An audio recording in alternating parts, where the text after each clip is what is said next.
The Saints have already made a lot of moves in free agency, but how will that affect their decisions come April? My name's Tyler, here with my brother Ryan, and we've got another 3-round mock draft for you here for the New Orleans Saints. Before we get into it, be sure to subscribe to the Tracy Take, tackle that bell, and leave a like in the comment. Let us know what you want to see the Saints do come draft day. And Ryan, let's pull up the slide deck here. So when we did this mock draft, it was before the Saints signed Juwan Johnson. I'm not saying it is impossible that they still won't get Tyler Warren based off that overall need, but uh, there's about 30.75 million reasons why they wouldn't go with Tyler Warren here.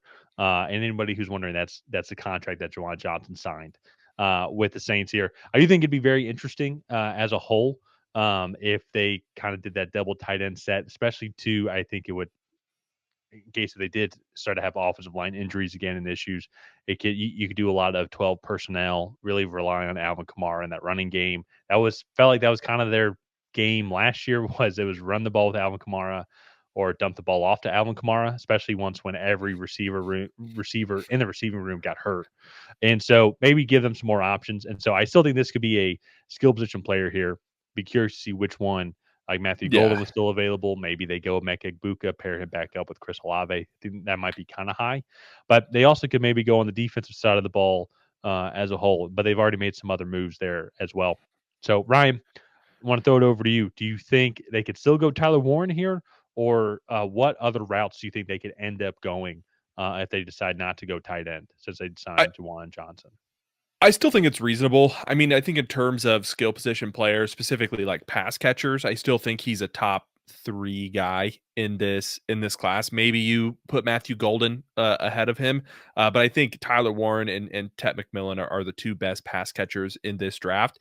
For very different reasons, but Tyler Warren's versatility and what he brings to the table, his ability to line up and run block, his ability to be an elite receiving weapon, I think still make him valuable at the 9th pick. Now, you did just pay Juwan Johnson $10 million a year over 3 years. But with that being said, he is only 6'4", 231 pounds. Not really going to line up in line. He's going to be a power slot receiver, basically. And Tyler Warren gives you a different enough skill set that I think if they really like him, I think that this would be a justifiable pick. Now, with that being said, there are guys later, like if you still want to invest in the tight end position, like Mason Taylor, Jake Ferguson, Gunnar Helm, that I think would be provide similar roles, but just not at the 9th overall pick. So that's kind of the my spiel there, but I do feel like it's still reasonable here at 9. Yeah, yeah, it's going to be interesting to see what they end up doing here. And so I think one area, if we move on to like their next couple of picks here, so picking at 40 overall, I do think defensive line is going to be something that they focus on. I know they traded for Devon Gateau, Godchaw. Godchaw. Okay, I was close. I was close. With your Patriots there for a 7th round pick, so beefing up that defensive line as a whole. Cam Jordan's coming back. They did sign Chase Young. We'll get the edge rusher here in a second. But once again, Cam Jordan's in his 15th season. Chase Young, you're still going to want to have somebody else on the other side of him. And I know they have Carl Granderson and Isaiah Foskey, but I think you get a guy like Tyleik Williams here. He can come in and help just compete for that starting for some starting positions on that interior. He's a prospect I really like. Just doesn't seem like he loses one-on-one matchups that often. At minimum, it's a draw, and a lot of times it seems like he's able to get containment, get after the quarterback, and really cause Yeah. a lot of ruckus up in the middle there. And so I think give opportunities to Chase Young and some of these outside edge rushers. So I think he's a route they could end up going. If they want to go corner, I know they signed Isaac Yiadom and Justin Reed also as a whole, but like maybe Darian Porter, I think would be an interesting route for them to go here. Yeah, so Tyleik Williams is just a powerful interior run defender. He does bring some pass rush upside. I feel like that's going to be like the lesser part of his game. But what you said, he just doesn't lose one-on-one matchups, and I think he brings a level of physicality that this Saints defensive front definitely wants to bring. And I think he's just a good piece here. This is a guy that we frequently see in our first round mock drafts that we release every Tuesday. And so I feel like getting him here at 40 is just really good value, especially for a team that needs the run defense support. So moving on to their next pick here in the 3rd round, let's go ahead and just take JT Tuimoloau off the board. This is another guy, really big run defender from that edge position as well. Very stout, very physical, but has I believe, about a 15% pass rush win rate. I think his length and just overall physical profile bodes well for this kind of 4-3 system. And I think this is just a really good value here, as well as I think a lot of people have him going in the mid-second round. Yeah, yeah, and this is where it's I think maybe looking back at it, it's you go look this value and then you go look the receiving room. Like I'm looking at Ty Felton or Xavier Restrepo. I think those would be two good names right there that they ended Yeah. up could end up going with if they wanted to address the receiver room. That being said, JT Tuimoloau, as well as you talked about, I think once again come in there. You know, Cam Jordan, he's eventually going to have to retire. You're going to have to get younger there a little bit, bring in some good competition. You do have Carl Granderson on the other side, and you drafted Isaiah Foskey 2 years ago. But once again, I think JT can come in and just be that consistent rock to go across from Trace Young as you go on into the future. So I could see JT going here. I could easily see them going receiver also. I think that'd be very interesting. And speaking of receiver, this is where we do have them go and take Isaiah Bond here, receiver out of Texas. Just looking at this receiver room as of right now, Chris Olave is obviously the clear number one guy. You do have Rashid Shaheed. He's going to be coming back from injury, but and still there's just some other guys in general that are you just want to you can easily improve on. And so Isaiah Bond, I think at minimum he can be that deep threat for you guys as well, especially too. I mean, I think that's definitely Rashid Shaheed's role.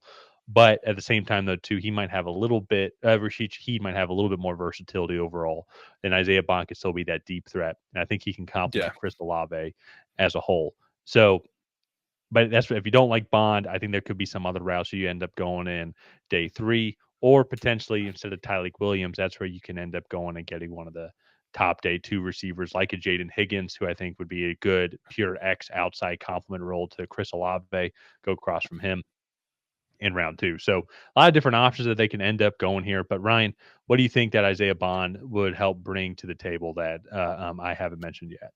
Yeah, I mean, he definitely brings speed to this offense. My biggest thing is I feel like he is pretty uh position versatile. Like he can line up in the slot, he can line up outside, he can be that Z receiver.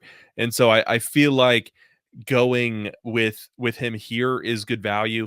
I do think that they probably would double dip. I think you look like Cedric Wilson, Dante Pettis, Bub Means, Mason Tipton, like one or two of those guys may not be on the team in 2025. And so I'd look at like a Caden Prather if you want to get Bond as kind of that speedy slot, maybe Z receiver, and you go get a Caden Prather in rounds 5 or 6.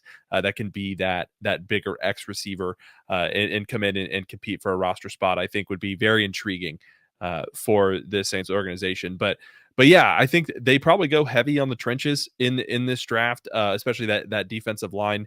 They get Tyler Warren, who's going to come in and be a very physical tight end for them in the at the 9th overall pick. Maybe after that Juwan Johnson extension, that they do not do that anymore. But and then they add a speedy receiver there in Isaiah Bond to complement what they already have. So all in all, I think that this is a good draft for the Saints. I know the Tyler Warren pick might be a little unrealistic now, but with that being said, in a draft like this where there's not a lot of blue chip talent at the top, I feel like if you're going best player available and you feel like he has a role in your offense, I feel like you could just go ahead and send that pick in.